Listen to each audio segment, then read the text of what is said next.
ചേട്ടനോട് ഞാൻ പറഞ്ഞതാ ഇത് ഇത്രയും ഹൈറ്റിൽ വെക്കണ്ടാന്ന്. ഇനി എന്നാണോ ദൈവമേ ഇത് ലാൻഡ് ആവാൻ പോകുന്നത്? ഇത് ഇന്നെങ്ങാനും നിലത്തെത്തുവോ? ഞാൻ ഇവിടെ ഇരുന്ന് മടുത്തു. എന്നെ ഒന്ന് താഴെ ഇറക്കോ സാന്റാപ്പൂപ്പന്റെ വണ്ടി കയറ്റിയിട്ട്. എന്നാലും ഈ സമ്മാനമെല്ലാം ഞാൻ കണ്ട പിള്ളേർക്ക് കൊണ്ട് കൊടുക്കണമല്ലോ. ഈ കുഞ്ഞു കൂക്കിമോൻ ഒരു ഗിഫ്റ്റ് പോലും തരാതെ എല്ലാം പിള്ളേർക്ക് കൊണ്ട് കൊടുക്കാൻ പറയാൻ ഇവർക്ക് എങ്ങനെ തോന്നി? ലാൻഡ് ആവുന്നുണ്ട്. എൻ്റെ അമ്മോ, ഡിലേഡ് ഫ്ലൈറ്റ്. എല്ലാവരുടെ ശ്രദ്ധയ്ക്ക് സാന്റാ അപ്പൂപ്പൻ പനി പിടിച്ച് ലീവ് എടുത്തിരിക്കുകയാണ്. സോ നിങ്ങൾക്കെല്ലാം ഗിഫ്റ്റ് തരാൻ പോകുന്നത് ഞാനാണ്. എൻ്റെ പേര് JK. അപ്പോൾ എനിക്ക് കിട്ടിയ ലൊക്കേഷൻ അനുസരിച്ച് ആദ്യം ഞാൻ ഒരു കൊച്ചിൻ്റെ വീട്ടിലേക്ക് പൊക്കോണ്ടിരിക്കുകയാണ്. ഒരു കുഞ്ഞ് ഗിഫ്റ്റ് ഞാൻ എടുത്തിട്ടുണ്ട്. വണ്ടി തിരിച്ചു കയറി പോകണോ? അപ്പോൾ ബാക്കിയെല്ലാം ഞാൻ നടന്നു തന്നെ പോകണം. അയ്യോ, ഹലോ, ഇവിടെ ആരെങ്കിലും ഉണ്ടോ? ഹലോ, സോക്സിൻ്റെ അത് വെച്ചേക്കാം. ഹായ് മോളെ, സാന്റാപ്പൂപ്പന് പനി പിടിച്ച് ലീവാ. സോ ഞാനാണ് ഇന്ന് സാന്റാപ്പൂപ്പൻ. ഓക്കെ. പക്ഷേ സാന്റാപ്പൂപ്പൻ എങ്ങനെയാ പനി പിടിച്ചേ? അത് വിന്റർ ഒക്കെ അല്ലേ മോളെ, അപ്പം സാന്റാപ്പൂപ്പനെ പനി പിടിച്ചു. പ്രായം വരില്ലേ? അങ്ങനെയാണോ? നമ്മൾ എങ്ങോട്ട് പോവാ? എന്ത് ഭംഗിയായി സ്ഥലം കാണാൻ.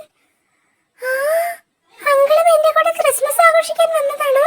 അതെ, ഞാൻ ഒരുപാട് സമ്മാനങ്ങളൊക്കെ കൊണ്ടുവന്നിട്ടുണ്ട്. നമുക്ക് ഈ ക്രിസ്മസ് അടിച്ചു പൊളിക്കാം. ഓക്കെ. മോള് കത്തിനുള്ളിൽ എഴുതിയിരുന്നത് എന്താ? സന്തോഷമായ ഒരു ക്രിസ്മസ് വേണമെന്നല്ലേ? അതിനായിട്ടാണ് ഞാൻ വന്നത്. ഓ, അപ്പൊ അങ്കിളിന്റെ കത്തെല്ലാം വായിക്കുവോ? ശരിക്കും ഞങ്ങളെ സന്തോഷിപ്പിക്കാൻ വന്നാണോ? കഷ്ടപ്പെടുന്ന, ഒരുപാട് ബുദ്ധിമുട്ടുന്ന അനേകം ആൾക്കാരെ സഹായിക്കാനാണ് ഞാൻ വന്നത്. എങ്ങനെ എനിക്ക് വേണ്ടി ഒരു പാട്ട് പാടുവോ? പാട്ടൊക്കെ പാടാം. അതിൽ എന്റെ കൂട്ടുകാരുണ്ട്. കൂട്ടുകാരോ? എവിടെ? വാ, ഞാൻ കാണിച്ചു തരാം. ശരി.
The night sky, got the right body and the right mind.